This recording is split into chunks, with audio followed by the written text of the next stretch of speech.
কংগ্ৰেছৰ হৈ ষ্টাৰ কেম্পেইনাৰটো ময়ে হ'ম। কংগ্ৰেছৰ 2026 চনৰ নিৰ্বাচনৰ ব্ৰেণ্ড এম্বেচাডৰ অখিল গগৈ হ'ব। কংগ্ৰেছৰ ব্ৰেণ্ড এম্বেচাডৰ কোন?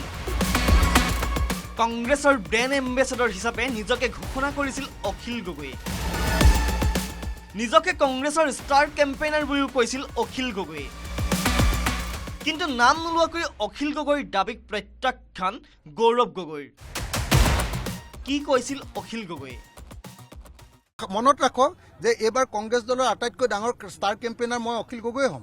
কংগ্ৰেছৰ হৈ ষ্টাৰ কেম্পেইনাৰটো ময়ে হ'ম। কংগ্ৰেছৰ 2026 চনৰ নিৰ্বাচনৰ ব্ৰেণ্ড এম্বেচাডৰ অখিল গগৈ হ'ব।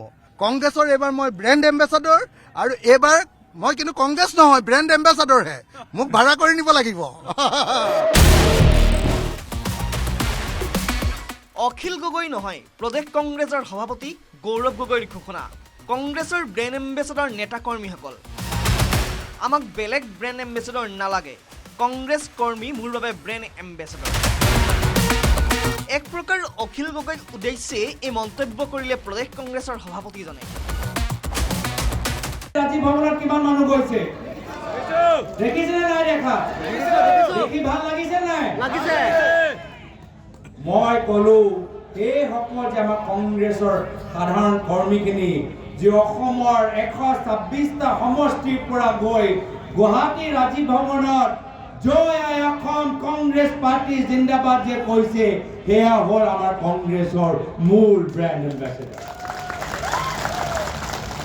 মোৰ বাবে আজি ইয়াত উপস্থিত হৈ থকা হোজাই, নগাঁও, পশ্চিম পূব, আমৰি, ৰংখাং পৰা অহা, ডিমা হাছাও, হাফলং পৰা অহা কংগ্ৰেছৰ কৰ্মী মোৰ বাবে মোৰ ব্ৰেণ্ড এম্বেচাডৰ, আমাৰ দলৰ ব্ৰেণ্ড এম্বেচাডৰ।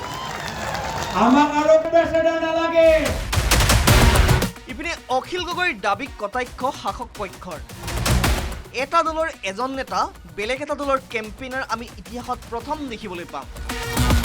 কংগ্ৰেছৰ ষ্টাৰ কেম্পেইনাৰ ৰাইজৰ দলৰ সভাপতি, এইটো ইতিহাসতে বিৰল ঘটনা বুলি উপহাস মন্ত্ৰী যোগেন মোহনৰ। বেলেগ এটা দলৰ কেম্পেইনাৰ হোৱা প্ৰথম ইতিহাসত এনেকুৱা ধৰণৰ প্ৰথম ঘটনা আমি দেখিবলৈ পাম। কংগ্ৰেছৰ ষ্টাৰ কেম্পেইনাৰ ৰাইজৰ দলৰ সভাপতি, গতিকেলৈ এইটো এটা ইতিহাসত নোহোৱা নুবুজা কথা বা ৰাজনীতিত তেনেকুৱা ধৰণৰ বাৰ্তা নতুনবাৰ কাৰণে হ'ব অসমত, আমি ভাবিছোঁ। এফালে মিত্ৰতাৰ প্ৰসংগ, ইয়াৰ মাজতে কথাৰ কটাকটিও চলিছে কংগ্ৰেছ ৰাইজৰ দলৰ মাজতে। প্ৰকৃততে অখিল গগৈৰ বহু মন্তব্য মূৰৰ কামৰণি হৈছে কংগ্ৰেছৰ সভাপতি গৌৰৱ গগৈৰ বাবে।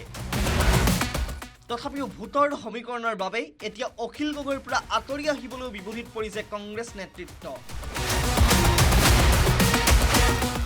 Bureau' report, news 18 Assam north east.